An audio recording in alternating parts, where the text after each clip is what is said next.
Reciban nuestro saludo al iniciar la actividad orientadora número 9 de la asignatura Pediatría 2. Antes de iniciar el estudio de estos contenidos correspondientes a este tema, deben revisar los que se impartieron en las semanas precedentes, donde se les ofrecieron los elementos fundamentales referidos a la deshidratación y el desequilibrio hidromineral y ácido básico en el niño. En esta actividad estudiaremos las enfermedades renales, las cuales presentan una elevada morbilidad en el niño, siendo la infección urinaria una de las más frecuentes en la práctica pediátrica, después de las respiratorias y gastrointestinales. Por esta razón, y por la repercusión que puede tener sobre la función renal en la vida futura del paciente, resulta de gran importancia su conocimiento en tu formación como médico integral comunitario.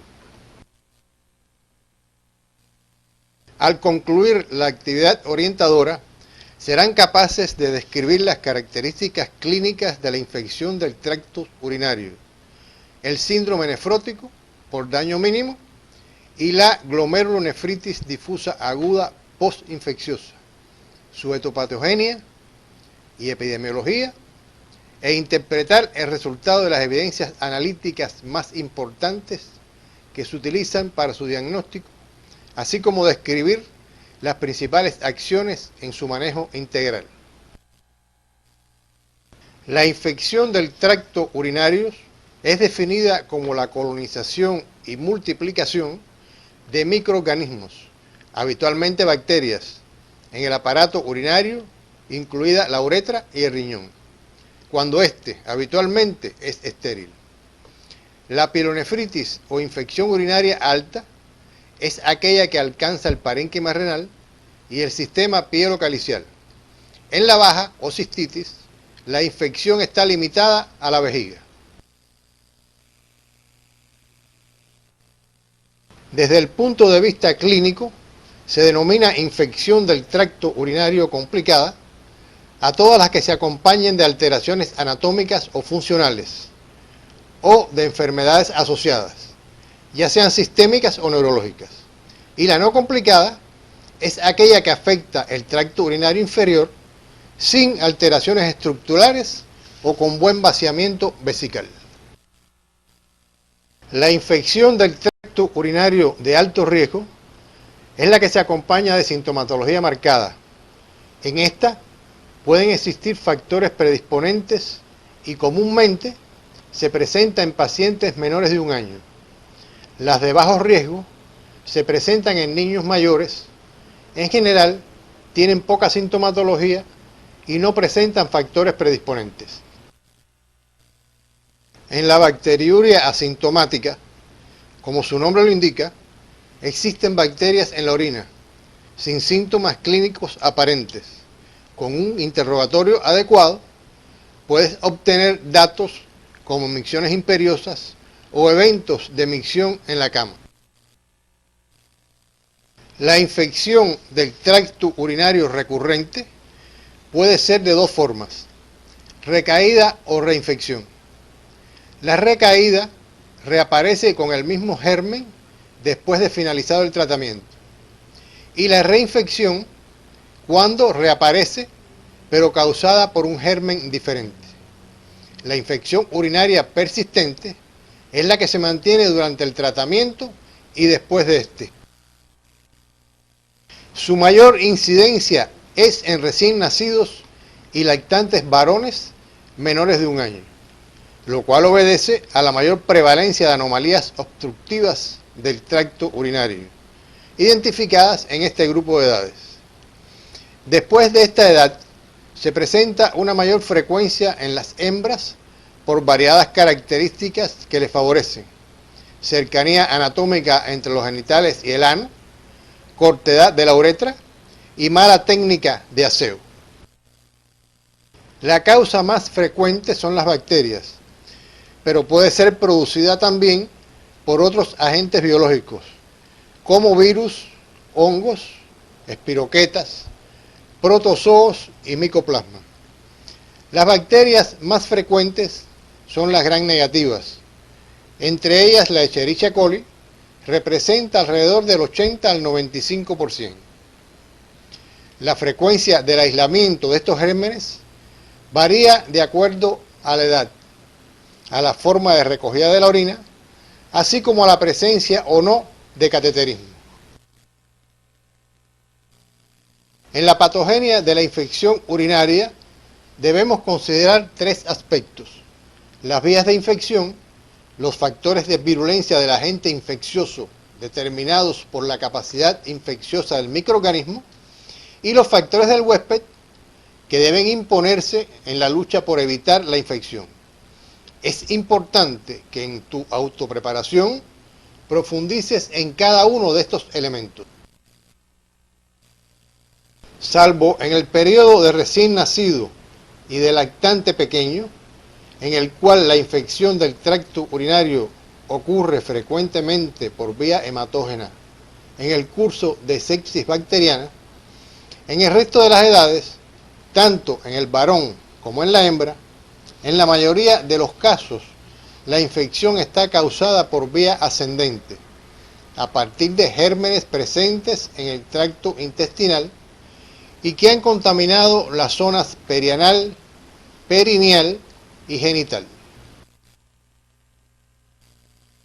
Las manifestaciones clínicas pueden variar de acuerdo con la edad y el sexo, la presencia o ausencia de alteraciones anatómicas, la localización y tiempo transcurrido entre una infección y otra. En la etapa neonatal, lo característico son las manifestaciones de sepsis generalizadas.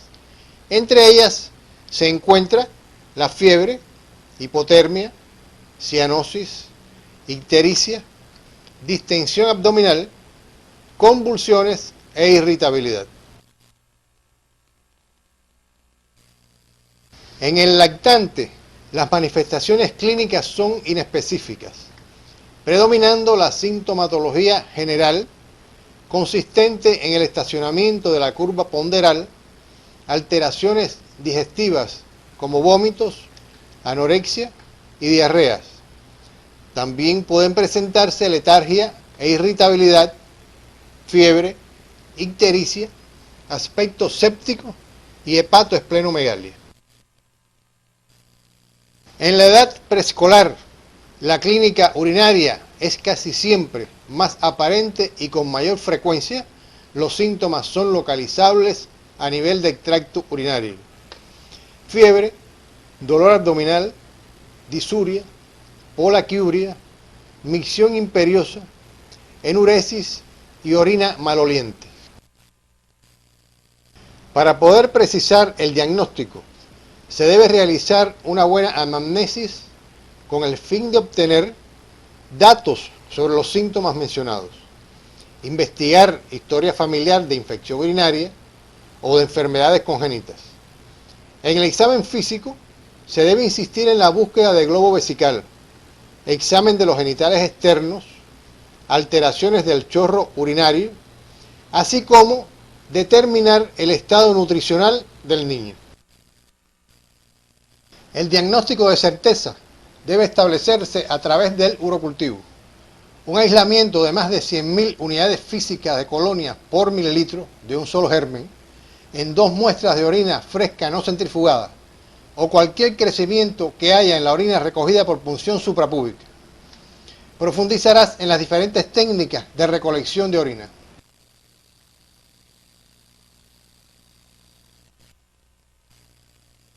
Existen otros exámenes de laboratorio que puedes indicar.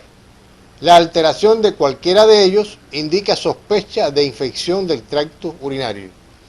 Entre ellos se encuentran el sedimento de orina, tinción de Gram, tiras reactivas, test de nitritos y estearasa leucocitaria.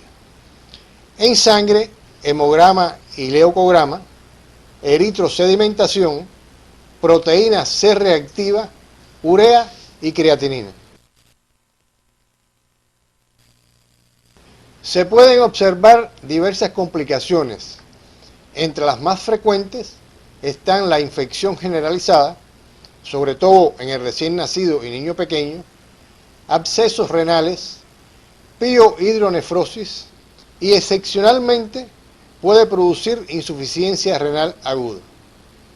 En cuanto al pronóstico, depende de la edad, del tipo de infección, su localización y si está acompañada o no de malformaciones renales.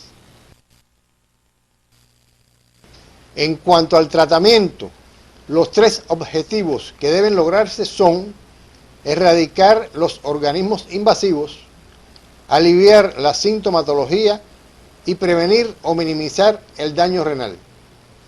Ante la sospecha de infección urinaria, no se puede esperar el resultado del urocultivo, porque probablemente instauremos el tratamiento antibiótico tarde para impedir la formación de una cicatriz renal e incluso para conseguir reducir su tamaño. En los pacientes considerados de alto riesgo, realizarás remisión para ingreso hospitalario. En ellos, la duración del tratamiento antibiótico debe ser de 10 a 14 días por vía parenteral. Una vez que exista mejoría clínica, se puede continuar con los preparados por vía oral. Si el paciente es portador de una infección del tracto urinario de bajo riesgo, realizarás tratamiento por vía oral con una duración entre 7 y 10 días. La quimioprofilaxis se utiliza en aquellos pacientes que presentan anomalías anatómicas y estructurales del aparato genitourinario.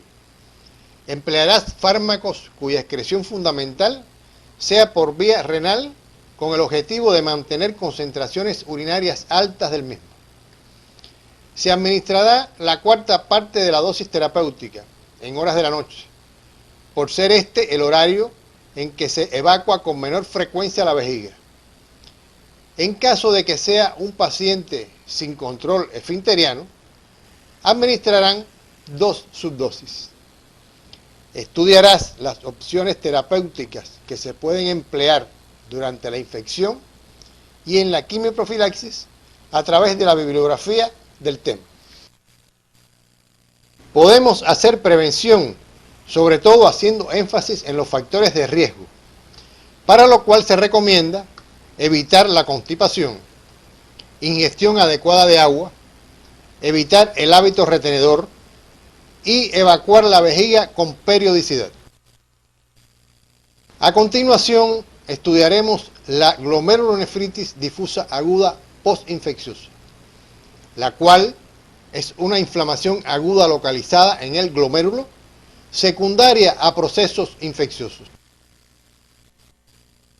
Puede ser originada por diversos microorganismos, como son bacterias, virus, parásitos y hongos. Las infecciones causadas por bacterias son las más frecuentes, entre ellas las que se originan por estreptococo beta hemolítico del grupo A. Es una enfermedad producida por complejos antígeno-anticuerpo de potencial nefrógeno. La inmunidad celular y humoral participan en su patogenia. La observación de que la enfermedad no se repite en el mismo individuo sugiere el desarrollo de una respuesta inmune que confiere inmunidad a largo plazo. El periodo de latencia entre infección y nefritis en los casos de faringoamigdalitis es de 10 a 15 días, mientras que en los casos de piodermitis es más largo, de 4 a 6 semanas. La presentación clínica más frecuente es el síndrome nefrítico agudo, que se caracteriza por hematuria, edemas, oliguria e hipertensión arterial. La hematuria microscópica puede mantenerse por un periodo de 4 a 6 semanas. Es de origen glomerular y se asocia a dimorfismo y acantocitosis. Es un hallazgo universal y puede mantenerse por un periodo de 3 años después de haber tenido la enfermedad. El edema ocurre en 90% de los casos. Es palpebral y facial pero puede ser generalizado. La hipertensión está relacionada de modo directo con el grado de retención hídrica. La glomerulonefritis difusa aguda o streptocócica también puede presentarse en la forma rápidamente progresiva, que se caracteriza por azoemia. También en ocasiones se asocia a un síndrome nefrótico, aunque es menos frecuente. Revisarás en tu libro de texto el tiempo de duración de los signos clínicos. Se presenta de varias formas clínicas y evolución, entre ellas la clásica como una insuficiencia cardíaca congestiva, insuficiencia renal aguda, encefalopatía hipertensiva, síndrome de hematuria microscópica recurrente, síndrome nefrítico nefrótico, síndrome rápidamente progresivo y las formas subclínicas. El diagnóstico de glomerulonefritis difusa aguda postinfecciosa se sospecha por la presentación clínica. Si el síndrome nefrítico agudo aparece de súbito en un paciente previamente sano y no existen hallazgos cutáneos de vasculitis o de lupus eritematoso sistémico, ni artralgias, ni síntomas gastrointestinales o pulmonares, la primera sospecha es que se trata de una enfermedad renal primaria. Entre los exámenes de laboratorio tiene particular importancia el complemento hemolítico, el cual permanece disminuido por un periodo de 4 a 6 semanas. La filtración glomerular está disminuida y el flujo sanguíneo renal es normal o está aumentado. El sodio urinario es muy bajo, casi siempre menor que 20 miliequivalentes por litro, y la excreción renal de sodio es inferior al 1%. La biopsia renal se justifica en aquellos casos cuyo diagnóstico es dudoso. El pronóstico en los niños es bueno, con recuperación de la función renal en más del 90%, aunque alrededor del 1% de los enfermos puede evolucionar a enfermedad renal crónica. El 0,5% puede fallecer en la fase aguda de la enfermedad por fallos terapéuticos. En las glomerulonefritis agudas post-streptocócicas que ocurren en epidemias, el pronóstico a largo plazo es mejor que en aquellas que ocurren en forma esporádica. Todas las medidas deben estar dirigidas a evitar y controlar las complicaciones. El reposo en cama solo es necesario en la fase aguda de la enfermedad. La dieta debe adaptarse al grado del edema, hipertensión arterial e insuficiencia renal existente. De forma general, será hiposódica, hipoproteica y normocalórica. La restricción de líquidos estará en relación con el volumen de diuresis que tenga el paciente. Los diuréticos de ASA son muy útiles en las fases iniciales. La furosemida en dosis de 1 a 5 miligramos por kilo por dosis cada 6 u 8 horas, que se podrá variar según la clínica del paciente y la respuesta diurética hasta 10 miligramos por kilo por dosis. Los hipotensores solo se utilizarán cuando la hipertensión no se controle con el uso de diuréticos. Los más utilizados son nifedipino, hidralazina o el nitroprusiato de sodio por vía parenteral. Te sugerimos que confecciones un resumen sobre estas opciones terapéuticas donde profundices en su vía de administración, presentación y dosificación en el niño, lo que puedes hacer consultando la bibliografía básica, la complementaria y los materiales complementarios que se encuentran en el CD de la asignatura. Revisaremos a continuación algunos aspectos sobre el síndrome nefrótico, el cual es la consecuencia clínica del aumento de la permeabilidad de la pared capilar glomerular, que se manifiesta en proteinuria masiva e hipoproteinemia, edemas, hiperlipemia y oligoanuria. Es la enfermedad renal crónica más común en la niñez. El más frecuente es el que sigue el patrón histológico de cambios mínimos o lesiones mínimas, que ocupa entre el 72 y 85% del total. Su etiología puede ser primaria o idiopática y secundaria a diferentes procesos, tales como enfermedades sistémicas, enfermedades hereditarias, glomerulopatías, intoxicaciones y de causa neoplásica. El edema es el síntoma más importante en estos pacientes. Se caracteriza por ser blando, de fase Godet y por predominar en las partes más laxas como son párpados, cara, escroto, pene y dorso de las manos y pies. Al inicio los edemas son insidiosos y más tarde pueden llegar a ser una anasarca. Otra característica es la aparición de edemas en las cavidades abdominal y pleural, que provoca dificultad respiratoria.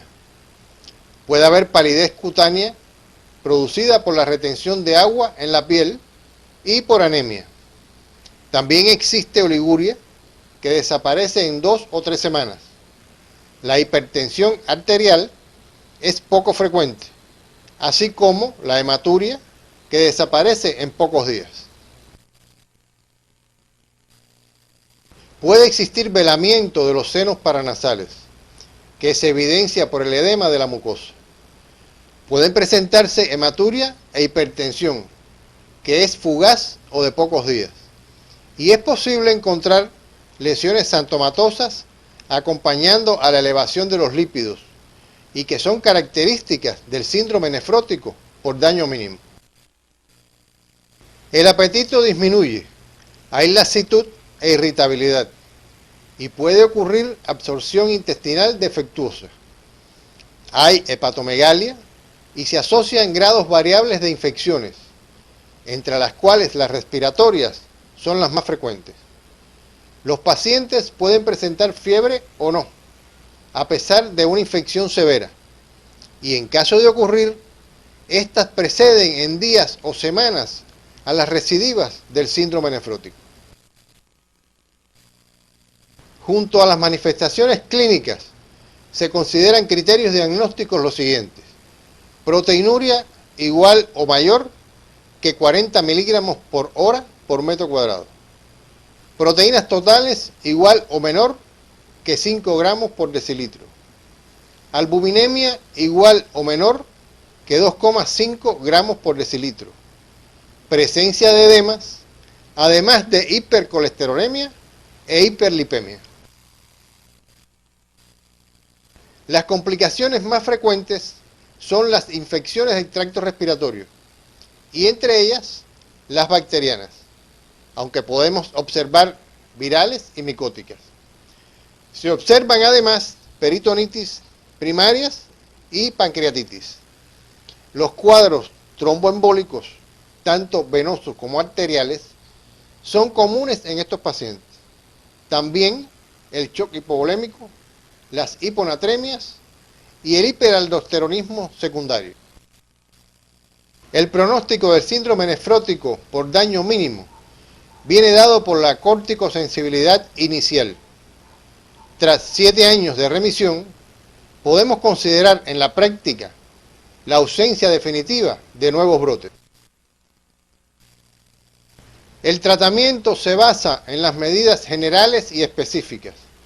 Dentro de las primeras se encuentra el reposo, la dieta, los diuréticos, albúmina, antibiótico e inmunizaciones y psicoterapia tanto a los pacientes como a sus familiares.